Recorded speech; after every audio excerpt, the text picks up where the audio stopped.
Sarah from Average Betty here, and I'm making funeral potatoes. Don't let the morbid name fool you. These creamy, crunchy, cheesy funeral potatoes are definitely a celebration of life. Let's make funeral potatoes. Here's a bag of grown in Idaho, thick-cut hash browns. From what I can gather, there are a few basic rules to funeral potatoes, and frozen hash browns are rule number 1. Rule number 2 is the binder. A lot of times it's canned soup and cheese. And nothing against the convenience of canned soup, but that's basically what we're doing, making a cheesy, chickeny, creamy soup. Here's some butter and a little more olive oil. This is flour, and we're making a roux. And you're not looking to get this too dark. Here's chicken broth, some salt, this is whole milk, sour cream, the good stuff, sharp cheddar cheese.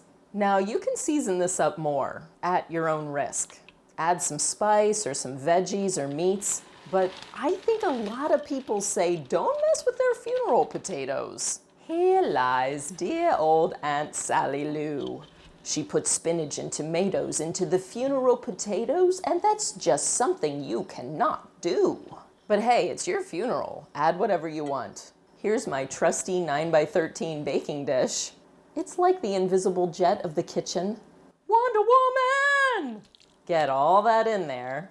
That's a screen full of creamy, cheesy hash brown potato goodness.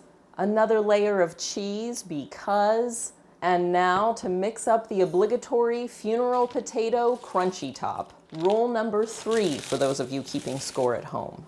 These are panko breadcrumbs and potato chips. Smash that up with some butter. Corn flakes or crackers are common in toppers too.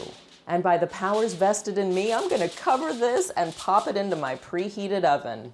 Halfway through, uncover and cook until it's golden. Hash brown bottom, creamy cheesy filling, and a crunchy top. People call these funeral potatoes because they're served at potlucks, like funerals. But you know, some people call them party potatoes. It's all about perspective. Get the funeral potatoes recipe at averagebetty.com. So next time you're looking for a side dish that will awaken your taste buds from the dead, I hope you'll give funeral potatoes a try. Thanks for watching and subscribing.